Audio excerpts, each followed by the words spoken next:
Welcome to PayPod, the show that features thought-provoking interviews with leaders and entrepreneurs in the payments and financial technology industries. From credit card processing to Bitcoin, we cover it all. So if you want to know what's happening right now in the payments industry, stay tuned. Now, here's your host, Scott Hawksworth. Hey, how's it going, everyone? Scott back again with you, serving up another episode of PayPod, the payments industry podcast. On this episode, we're going to be talking about something that can be very worrisome for a business, and that is chargebacks. Helping me to explore this is Scott Stone, who is the CMO for a company that specializes in this field, the aptly named Chargeback. Scott, welcome to the show. Hi, Scott. Great to be here. How's your spring going so far? Staying warm? Yeah, it got warm real fast. I'm in Salt Lake City, Utah, and we're kind of notorious for having 4 seasons, but it seemed like we went from winter to summer kind of overnight here. It's about 95 now, and there was snow just the other day. Wow. Well, to start us off, Scott, can you tell us just a little bit about your career and how you ended up at Chargeback? You bet. The CEO of Chargeback, Dave Wilkes, is someone who I've worked with for I think 7 or 8 years now. I joined another startup of his called Fuse Network. Mm-hmm. And in summary, we created a payment platform that allowed you to push payments to cards. This is kind of seen a lot now these days, but in 2009, 10, 11, we were breaking some new ground. We created an ability via API to push money to credit cards, debit cards, etc. It was eventually acquired by a company called Ingo Money, and they're using it to power cashing checks instantly to any card, as well as a new thing that they're pushing hard called push payments. And that allows you to disperse funds for commissions, insurance purposes, whatever, directly to someone's card. They get it in real time. Pretty neat service. Dave was asked to take over Chargeback about 2.5 years ago. I was at Ingo, and he kind of pulled some of the team back together. So that's how I ended up here. Awesome. So it's always great how those connections you make in business, they just can continue. It's like, hey, I'm starting this now, especially if you're doing the startup type thing. But before we go further, can you give us a brief overview of Chargeback? At a high level, what does your company do for businesses, for merchants, all these things? Well, there's 3 main things we do. To summarize one sentence, we automate dispute management and we enable real-time resolution. And why that's important is because we're trying to do 3 key things. We're trying to lower the dispute rate that merchants have. A lot of what we do, what we're focused on, product roadmap centers around lowering your dispute rate. And then secondly, improving your win rate. It's a big piece of what we're trying to do here. The better an understanding you have of disputes, the more scientific and objective you can be with your approach to them, the higher win rate you can have, and the more comfortable and fair you can feel about the whole situation and the outcome. And then lastly, we're trying to save time. We're trying to allow merchants to repurpose time spent on manual work. Software in general is a process of automating work that was traditionally manual. And this is a big part of what our platform does and what our company does. It automates a lot of the rote manual labor associated with responding to and tracking the effects of disputes. Absolutely. I mean, time is money, right? So saving time, that's huge. Today we want to talk about chargebacks and disputes and these kinds of things, and specifically avoiding them and managing them. Why is managing chargebacks so important for merchants? What are the problems that can arise if they aren't managed properly? Well, it's lost revenue. So it varies by company, but at the end of the day, the money that is taken away when a dispute happens and the fees that are associated with it, that can have big implications on something like EBITDA. Mm-hmm. If you're a publicly traded company, that amount of money has the ability to move your share price. So it can affect earnings per share. So at the end of the day, I think most importantly, managing disputes is analogous to managing any part of your business. It could be customer service, which is very similar and a lot of the times tied to the dispute process, as well as logistics and product features and enhancements. Anything you're putting time and energy to create value for your business is just part of running and owning a business. And ignoring disputes has the same effect as ignoring any other part of your business. It creates a leak that bleeds money, bleeds time, resources, etc. Absolutely, absolutely. And over time, it really, really can catch up to you and be a huge, huge business damaging problem, right? Absolutely. As with anything, if you ignore it, it will eventually, rear its head in a way that's very hard to deal with. So it's better to get out in front, be aware of it, understand it. We actually work with some portfolio, some venture-backed firms to help educate their startups on disputes, what they are, what they'll be. So it's just not something you really know about going into business in any way. But, as you grow and mature, it becomes something you have to manage very closely. There's managers, there's a team, they're rolling up to a department, and it just becomes an integral part of the business. And so having software facilitating that, like you would have software facilitating sales or facilitating marketing, is just important. Absolutely. It's huge. Now, going into the software and the things that you guys provide, Chargeback offers alerts to help stop customer disputes from escalating to chargebacks. Can you kind of explain, how do those alerts work and what's the percentage of potential customer disputes that would otherwise become chargebacks that actually trigger an alert? Yeah, alerts are very neat. It's really a collaboration effort. So the issuers would like to see data shared in real time. They would like to give merchants and acquirers the opportunity to not deal with the dispute. If it's possible, why don't we just take care of it immediately? There's a really large disconnect between a cardholder and a merchant in the dispute process and the payment process. Even though they interact with each other and they make the transaction together, there's half a dozen parties that get involved just in the flow of funds and completing that transaction.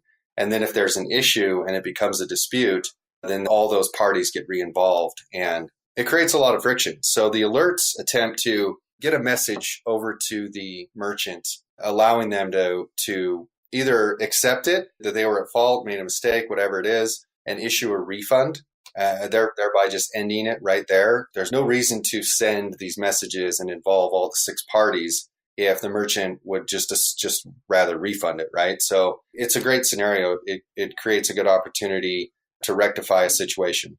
Obviously, not everyone wants to issue a refund. They feel like they want to dispute it. And so while you have that alert, you have that information, you also have the opportunity to say, no, go ahead and let them file a chargeback. I, have no intentions of refund this. I'm going to fight this dispute.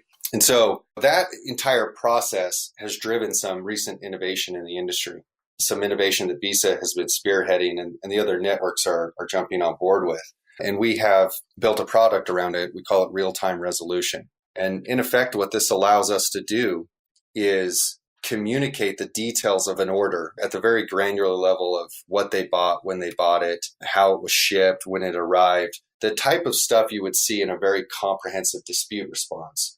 We're actually able to communicate that back to the issuers. So we're no longer just communicating it back, okay, there was a mistake, go ahead and refund it. We're going to communicate back all of the details about the order and say, look, here's the hard truth about this. They're actually still eligible for a refund. They're still within the return time frame. They just need to give us a call. Or, whatever the scenario is, there's a lot of things that can play out there. It may be, hey, this isn't fraud. It was actually delivered to their address, or they're logged in using it right now. And this is the username and email and the info. This could be someone in the house. There's a story I like to tell related to real-time resolution whenever I'm talking to the clients. It actually has to do with a dispute I almost filed against Microsoft. I got a notification that I purchased something at Microsoft, which didn't make any sense to me. I actually have a Mac. We've got an iMac in the house. So I called my wife and said, hey, what'd you buy at Microsoft? We don't need Office or any of that stuff. And she said, no, I haven't bought anything. I have no idea what you're talking about. So I thought, well, that's strange. Maybe I need to file a dispute. Maybe this is some old subscription, or who knows? Maybe it's from a business expense that was on my card. I was very confused. And then she called me back and she said, hey, could it be an Xbox game I just let Oliver buy? I was like, yeah, absolutely. That's exactly what it is. Microsoft owns Xbox. Totally makes sense. But I was very close to filing a dispute. It was totally unnecessary. Had I gone to file the dispute, the beauty of real-time resolution is it wouldn't have just been the descriptor or just a little bit of information saying, hey, this is, Microsoft. Why are you trying to file a dispute? It would say Oliver 801 bought this Minecraft extension pack. It's $30 and here's the details. And that would have rectified the situation right there. Absolutely. So just getting ahead of it so you don't need to jump through all the hoops and get all these people involved and have this whole, what can be messy thing go down. You can just say, nope, that's it. Boom, solved. Exactly. Yeah. And this is when I talk about the three, key tenets that we're tracking and trying to support. And we feel like merchants should all be aiming for. One of them is lowering your dispute ratio. It should always be your goal to have a lower dispute ratio. As you scale, as you grow, 10 basis points in disputes or 50 basis points is going to equate to a certain number of manpower. It's going to be time and energy. And then, of course, it's going to be tens or hundreds of thousands or even millions of dollars, depending on how far you've come along in that process. And the bigger you get, because it's a percentage of your sales, obviously the bigger the problem gets. It's more transactions, it's more dollars lost, it's more time and energy. So lowering your dispute ratio is the number one goal. That's what you want to be focusing on. There's customer service tweaks, there's product enhancements, there's marketing communication. All these things tie actually to lowering your dispute ratio. So it's an important piece of managing your business. Absolutely. Now, in the event that something is escalated and you've got you've got a chargeback, you're like, fine, let them do the chargeback. How do you guys help businesses generate compelling responses that give them the best chance to win that dispute? Yeah. The trick is digging into the rules and regulations. We have our president was actually at Visa for a long time. He helped build their prepaid program. He managed some of the early big programs like the Metro prepaid program. And he likes to joke that one day in his early days, someone was coming by and they're like, hey, do you want any of the rules and regulations? And he said, yeah. And she said, okay, here's a form. Just check the ones you want.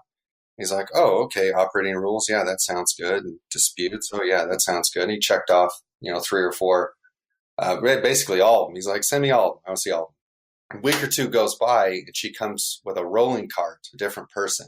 And there's one book on processing payments, and there's 16 volumes on disputes.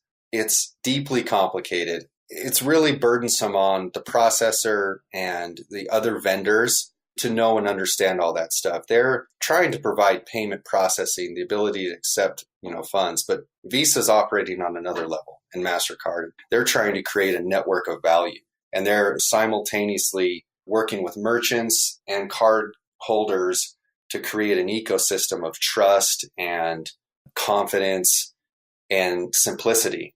This boom in e-commerce is 100% attributable to credit cards. Without Visa, this wouldn't be reality, and they're pioneering in payments.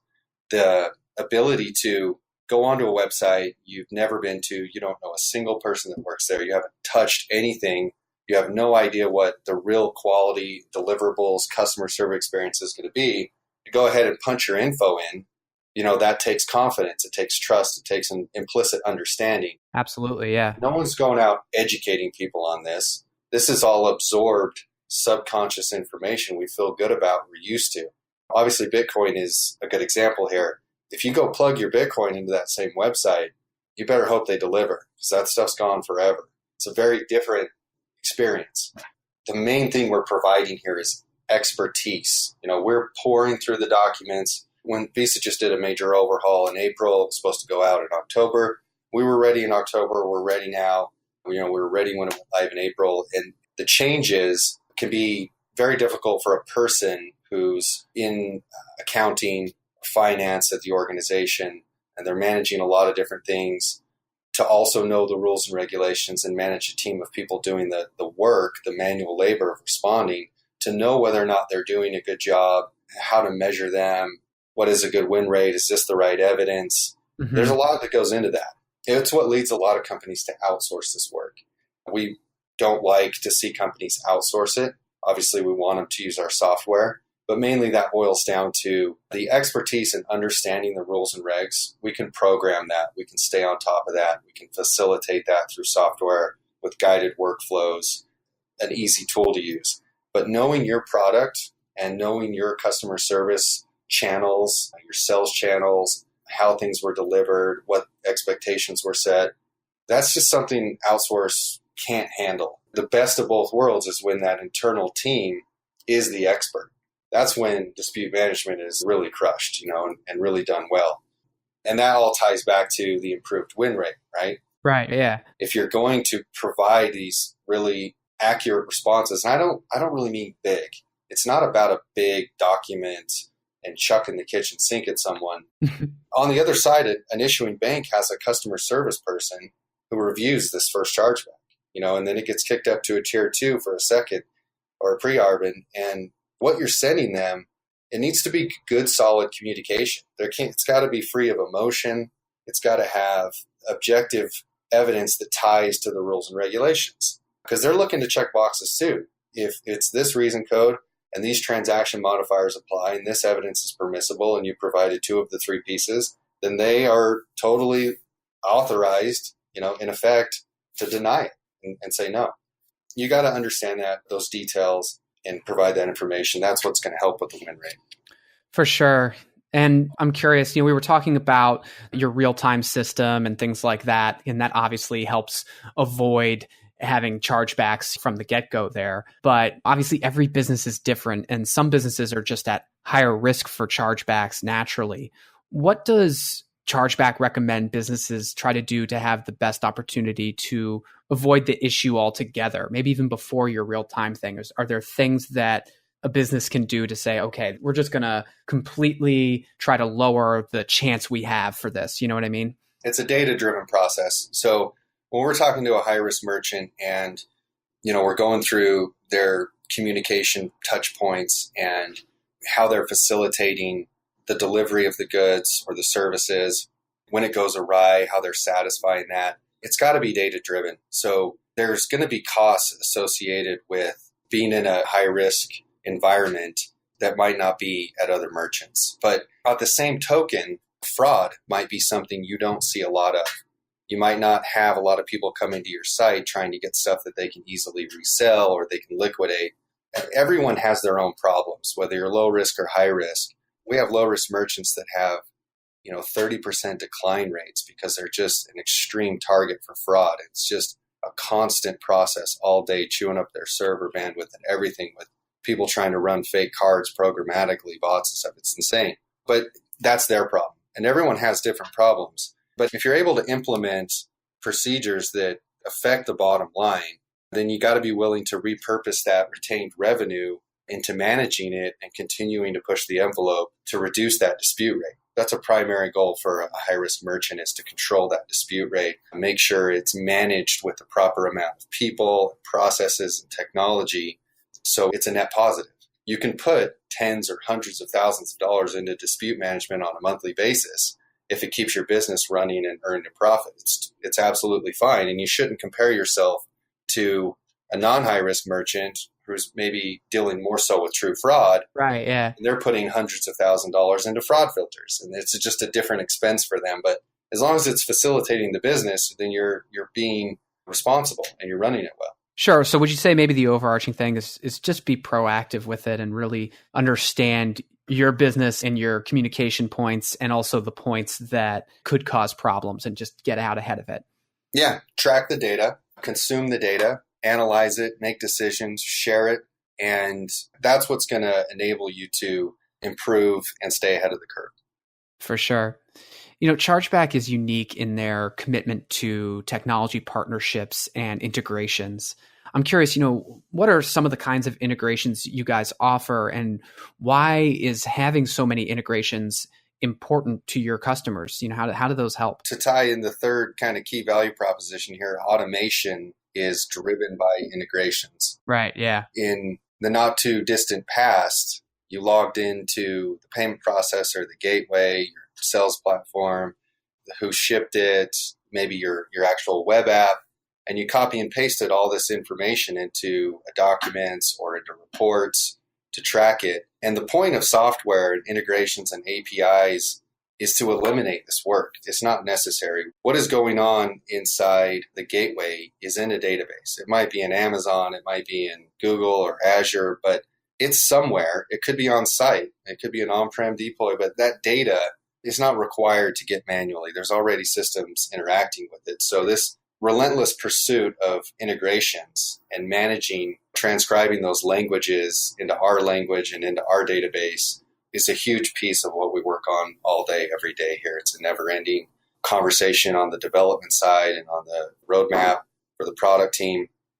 But the point is we want every merchant, regardless of their stack, whether they're using Magento or a homegrown system, or they're using a billing system like Recurly, we want them to be able to enjoy the benefits of automation. And, the platforms that play nice and have solid APIs that are ahead of the curve, those are where business is shifting. Who's picking up a lot of business these days are the extensible, tech-centric. Those are the companies getting acquired. Those are the companies adding customers. And a lot of it boils down to architecture. And so these integrations are definitely a key part of our platform and the future of our company. Absolutely. It's part of your bread and butter. It's part of the value you're offering, the automation there. So it makes total sense to me. So I've only got a few more questions here. My next one, I'm wondering, and you were kind of talking about some of the things you guys have going on right now, some of these new exciting things. But where do you see Chargeback in, say, 5 to 10 years? Are there any maybe long-term projects that you guys are working on or overall goals that you can share, things that are coming down the pipeline that you think businesses might really benefit from? Yeah, I think there will be a lot more logic driven off the status of orders and customers and transactions being driven out of our system. So when you take this chain of vendors in the payments ecosystem and you have all of their data, you can start to make really informed decisions. There may be a customer service issue, and the fact that a ticket was opened and a third-party logistics company has a order in a status that is, in between out on a truck and being picked and pulled could drive a very helpful decision in the business, an automated decision to minimize, a dispute from occurring or lost revenue from happening. So I think that the integrations will continue to grow, and the logic that is driven by all these different databases and the statuses of their piece in the puzzle is what I would like to see us tackling in 5 years, and really taking to scale. Absolutely. All right. So my last question is actually a segment that we like to end with, where we do a fast 5 questions, rapid fire. So from the hip here, Scott. First one, make a prediction about the future of payments that you expect will happen in the next 12 to 24 months. Oh, short term in the payments world. Mm-hmm. Globally or? Anywhere. Anywhere. I think the adoption of the blockchain will be something that happens. I don't know if it'll happen in the next 12 to 24 months, but there's a tremendous amount of value in that technology. And I think it will be leveraged by the networks, but that time frame is probably not realistic. There's other places where they might dabble with it, in the Caribbean or something like that. But obviously in the US, our infrastructure, card payments are so entrenched and it's so well received that even things like mobile phone payments haven't really been adopted as well. Mm-hmm. But that's because the need's not there. In Africa, where you walk into a retailer and there's no card readers, there's nothing to swipe or dip into, mobile phone payments took off. So it depends. The technology, whatever innovation comes out, is going to take off based on the need. And we have a need in the US for, really globally, for transparency, to reduce risk. Right now, Visa went down last week for a bit, and you can only imagine the chaos that ensued. So, things need to be replicated on multiple systems, which they are. I'm not saying that they're not, backed up to the 10th degree. They are, but I think what we'll see most importantly is the leveraging of the blockchain technology.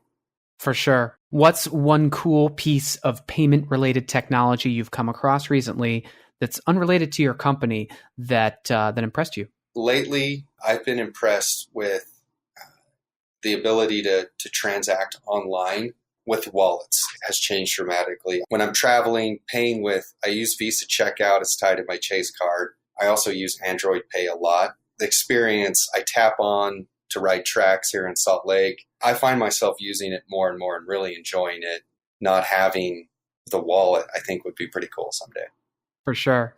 In the next 5 years, most Americans will make a purchase with either Bitcoin, Apple Pay, or some other thing. Which one? I'm going to go with Android Pay, Google Pay. Google Pay, okay. You said the US, and Apple's definitely got a leg up here in the US, but I think globally Google has something interesting coming with just the use of their software with Android, and having it installed on all those devices. Have you ever sent money with Gmail or Facebook or like with Messenger and stuff? No, I haven't. I've used PayPal a lot, but I have never used actual Google or Facebook, but that's coming. It's coming. It's very cool. I had a girl I was in New York last week, had a girl stay at the house and watch our dogs. And at the end, I sent her a couple $100 on Facebook Messenger, and I hadn't used it before. And it was just a little bit too easy. Wow, that's neat. What's one piece of advice you have for someone considering the payments industry as a career? That's a great question. One piece of advice, I would say take a minute to learn the ecosystem of acquiring banks, issuing banks, the Federal Reserve, clearing houses. The way money moves and the way data moves are very different. Whose roles and responsibilities are involved? Mm-hmm. If you can wrap your head around that stuff and who the players are, and they all have, you got FIS, First Data, Fiserv, you got all these things that sound similar, and then you've got forced wire. There's just a lot that goes on to facilitate something as simple as, if you're going into it not knowing what's going on, something as simple as a transaction. There's so many role players and businesses and layers, like a Stripe is a great example, payment facilitators that are getting in between big legacy companies connected to the networks and adding a lot of value. Understanding how they all interact and work and how you might be talking to one, but you're really using the technology of 2 or 3 others. It's wrapping your head around that as early as possible. I wish I had, from day one, just dug into that and really understood it. Last one. What's the best business advice you've ever received, and from whom? That's a good question. I don't know. I might have to follow up with you on that one. Maybe shoot you an email. Yeah. Send me an email. That's fine. My boss came in today, Dave. He was talking about sales books, and there's this guy I like named Mark Robert. He's from HubSpot. He's actually an engineer from MIT. His approach to sales is fantastic. And we were talking about some other famous guys, and we're going all the way back in time talking about Napoleon Hill. And I think there's probably, if you've read like the book Think and Grow Rich or some of these, Napoleon Hill's fantastic. I would probably have some advice that I'm subconsciously leaning on from him that it's not on the tip of my tongue. I can't say it to you. For sure. Well, Scott, I wanted to thank you so much for joining me on the show today and telling me all about Chargeback. You guys are doing some awesome things there. Thank you. It's great to chat with you, Scott. So that's it for our interview today, which means that it is time to award our Small Business Organization of the Week. Each and every episode, we want to highlight business groups and organizations doing great work, advancing the interests of entrepreneurs and small businesses, helping business people connect, being positive influences in their local communities, and so much more. These organizations are nominated by you, our listeners. So if you ever think of one you think deserves to be highlighted, don't hesitate to let us know. Send an email to scott@soarpay.com, and we may just mention it. So with all that said, I'm thrilled to share that our winner this week is the Navesync Business Group. Established in 2006, the Navesync Business Group, or NBG, is a business network of talented and experienced professionals and business owners based in Red Bank, New Jersey. They believe in giving back to the community, and so much of their focus is directed to local community assistance. Each year, they select a local cause, either in the business community or in the not-for-profit arena, where they believe they can have a meaningful and direct impact. On the business side of things, in their consortium, each business category is represented by one member. This removes the element of competition between group members, allowing them to build strong business relationships, resulting in better referrals for their members. If you want to learn more about them or see their excellent business directory, you can visit them at navesyncbusinessgroup.com. You can also check out their calendar of events, connect with them, and find out how to join up. Huge congrats to the NBG on their selection, and keep up the great work. Well, that's it for our show today. Thank you so much for listening. And if you like what we do here, don't forget to rate and review us on iTunes or whatever your preferred podcast listening platform is. We'll be back with another episode very soon. Thank you for listening to another episode of PayPod, brought to you by Soar Payments. Soar Payments is a leading merchant services provider for e-commerce, high-risk, and hard-to-place businesses. If you'd like to get the latest PayPod episodes sent to you automatically, subscribe to the show via iTunes or Stitcher, or visit soarpay.com/podcast.